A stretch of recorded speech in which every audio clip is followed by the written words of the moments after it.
નમસ્તે ખેડૂત મિત્રો, હું છું હાર્દિક બાવળિયા. ગોદરેજ એગ્રોવેટ વતી આપ સૌનું સ્વાગત કરું છું. હવે નાગડકા ગામમાં હું આવ્યો છું. પ્રગતિશીલ ખેડૂત છે મનુભા ડેલિગેટ. એમને આપણે ગોદરેજનું ડબલ 2 બોટલ 500 ml અને ગ્રાસિયા 10 બોટલ વાપરી હતી. તો એમની પાસેથી એને અભિપ્રાય લઈ કે ગ્રાસિયા અને ડબલનું રિઝલ્ટ કેમને કેવું મળ્યું. બહુ સારું મળ્યું. આ ગ્રાસિયા અને ગોદરેજનું ડબલ છાંટ્યા પછી કપા એકદમ ગ્રીનરી આવી ગઈ અને એકદમ સાપું લાગી ગયું. અને 10 ml નો આપણે ઉપયોગ કર્યો હતો. 10 ml નાખીનો ઉપયોગ કર્યો હતો મનુભાઈએ.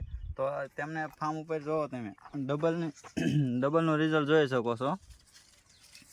ગ્રાસિયાનો તમે 10 ml ઉપયોગ કરીને એમને ઉપયોગ કર્યો હતો 10 ml. અને આટલો વરસાદના એટલું બધું તો એટેક ગયો તો એ ફાલ નથી કર્યો.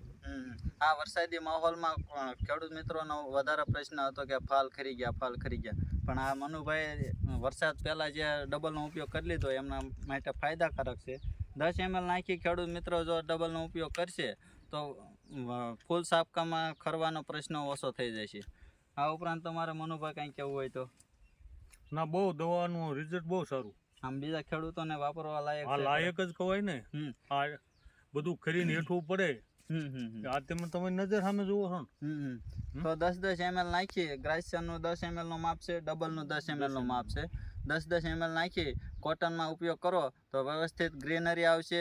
હેવીમાં હેવી ટેમ્પરેચરમાં જો થ્રિપ્સનો પીડિયર હોય તો તમે 10 ml નાખી છંટકાવ કરી શકો છો. પૂરા ફાર્મ ઉપર તમે જોઈ શકો છો 10 બોટલ એમને વાપરી હતી. ગ્રીનરી એક નંબર. પછી તમે ડબલનો ઉપયોગ કર્યો હતો. ડબલના વરખડી વાઇસ તમે જોઈ શકો છો. હવે વરસાદી વાતાવરણમાં પણ મનુભાઈ કહે છે કે ફાલ ખરતો નથી હજી સુધી. નથી ખરતો. આભાર ખેડૂત મિત્રો.